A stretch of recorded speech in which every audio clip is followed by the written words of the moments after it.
Hi, I'm Nicolai Groepler of the University of Bremen, and I am presenting my paper Dynamics of Subjective Wellbeing in Connection with Leaving the Parental Home in Germany and Japan. During the session, Applications of Cross-Cultural Psychology. So why study the link between leaving home and subjective well-being in Germany and Japan? My interest is in the cross-national comparison of the transition to adulthood. The life course, of which the transition to adulthood is one stage, is not just shaped by structural and institutional incentives, but also is subject to diverse cultural definitions. In particular, leaving the parental home as part of the transition to adulthood appears to have a different cultural significance across societies, as will become clear shortly. Comparative research documents cross-cultural differences in structure, for example, of leaving home, but it rarely looks at the outcomes of such transitions, which should tell us even more about their contingents on culture. So this leads me to my two research questions. The first question is whether the cultural context influences the outcomes of such life course transitions as leaving the parental home, and I'll focus on subjective well-being for that concretely. And the second question is, how does cultural context mediate the causal effect of leaving home on subjective well-being? And I will compare Germany and Japan because they are similar in that they are among the economically most developed countries, but they also still retain substantial cultural differences. So why should leaving home be related to subjective well-being at all? Social production function theory is helpful here as a framework to link goal attainment to subjective well-being. Social production function theory posits two ultimate goals: physical well-being and social well-being, and 5 instrumental goals. And life course transitions can be understood as second-order means of production here for well-being. And against the background of this framework, it's then easy to see how culture fits into the theoretical model. I assume that differences in culture primarily affect the definition of the second-order instrumental goals for the production of status and behavioral confirmation. Status and behavioral confirmation, in turn, are instrumental goals for social well-being. And in the case of leaving home, behavioral confirmation is probably more important than status.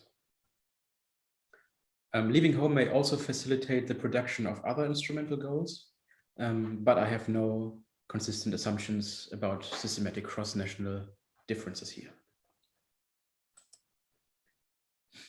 When we're now turning to the cultural differences between Germany and Japan, we can't go past this guy. So looking at Hofstede's dimensions of culture, we see some similarities, but also some differences.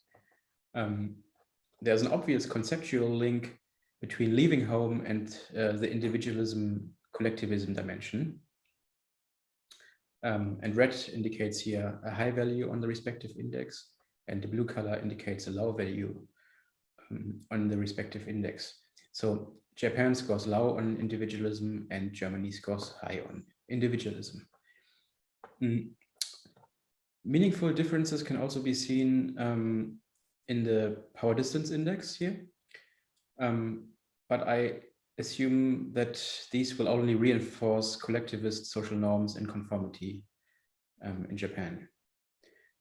Other than that, I have little background, unfortunately, in cross-cultural psychology, so I'd be interested to hear any suggestions if I'm neglecting relevant dimensions or other important insights from the field.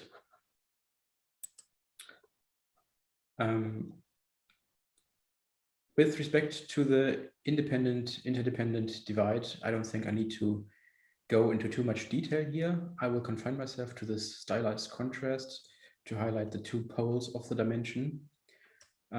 This implies that in Germany, well-being is associated more with independence and personal achievement. And in Japan, I expect that well-being is based more on harmonious interactions with others and fulfilling duties. So coming to my hypothesis, I assume that the individualism divide implies a different cultural significance of leaving home So living independently from one's parents is less of a prerequisite for assuming adult roles in Japan than it is in Germany. Hypothesis 1 is then that the resulting difference in the meaning of leaving home should lead to a differential impact of leaving home on subjective well-being across the two countries. And hypothesis 2, in particular, leaving the parental home to live alone should have a positive effect in Germany and should matter less for subjective well-being in Japan, net of any confounding parallel processes. Hypothesis 3 says that I don't expect any difference between countries with respect to the effect of leaving home to live with a partner, as leaving home potentially coincides with a qualitative change in the partnership trajectory here, which should affect subjective well-being positively in both countries. Turning to the empirical part, the analysis for Germany uses data from the German Family Panel, PERFAM, which so far has published 12 waves of data, but only 8 waves can be used in the analysis to match the Japanese dataset. The dataset consists of 3 cohorts born in 1971 to 73, 81 to 83, and 1991 to 93. And the study started in 2008 with 2,402 anchor persons. I used the Japanese life course panel studies for the analysis of Japan, and 10 waves of data have been released so far here, but only 8 of them are available to me in English currently, so I'm looking to expand that in the future. The JLPS started in 2007, so similar to PERFAM, and it includes birth cohorts between 1966 and 1986. It started in wave 1 with 4,800 respondents. For the analysis, I select only respondents living with their parents in the first wave who had not left their parental home before. And I exclude also observations beyond the first episode of living away from home, and likewise any observations beyond the first cohabitation episode. I use fixed effects regression to account for unobserved time constant heterogeneity on a set of ex post harmonized variables which are relevant for the analysis. So the dependent variable is general satisfaction with life, which I linearly transformed to a range of between 0 and 1 to deal with differences in the scales between the two data sets. And the independent variable is leaving home, and it was operationalized via 4 dummy variables to model the different target states of leaving home. Further, I created a set of control variables to account for parallel life course trajectories, such as partnership, which may act as time-varying confounders. And I include a flexible parametrization of age using dummy variables for each age. This table shows some descriptive statistics. We have 4,154 cases in the German sample and 1,306 cases in the Japanese sample. The number of observations is obviously larger. And the mean life satisfaction does not show too much variation across the different stages of leaving home in Germany. But in Japan, it goes up after starting to live with a partner, as is indicated by the red box. Now, this figure shows the results from the different models, regressing life satisfaction on the leaving home variable. And please focus on the dark blue markers. These are the coefficients from the fully specified fixed effects model. The fixed effects model without time-varying covariates and the pooled OLS model were just included in the graph to demonstrate how easy it is to get to different conclusions. Looking at the coefficient of leaving home to live alone in Germany, which is all the way to the left, I find a small significant positive effect. And it was particularly important here to control for the otherwise negative effect of age. There's no significant effect of leaving home to live alone in Japan.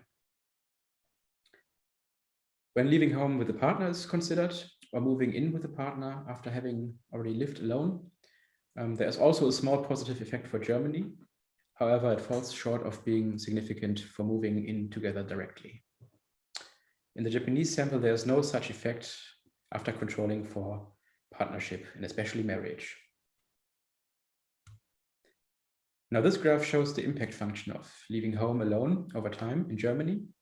And we see that the effect is stable over time and even slightly increases. So this would be inconsistent with an interpretation that leaving home is something like a starting point of a process of becoming independent in Germany. The graph looks very similar for those who leave to move together with a partner in Germany. But in Japan, even those who leave home to live with a partner do not show a lasting effect of leaving home. Now, this plot also shows the regression coefficients of the control variables from the fixed effects model. And we can see the especially strong effect of marriage on subjective well-being in Japan. So it seems as if marriage is the decisive transition in the Japanese context, which doesn't come as a surprise. To conclude, there is a small but significant effect of leaving home in the German sample, which is not found in the Japanese sample.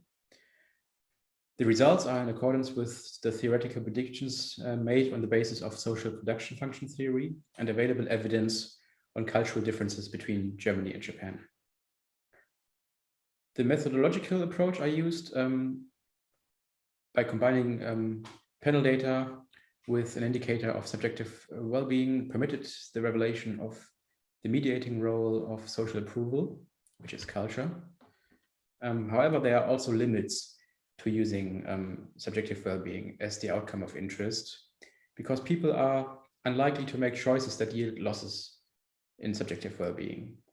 And this is illustrated by the lack of any observations of parenthood among unmarried cohabiting couples in the Japanese dataset. So this is everything for me. Thank you for your interest. I'm looking forward to hearing your thoughts on this and enjoy the rest of the conference.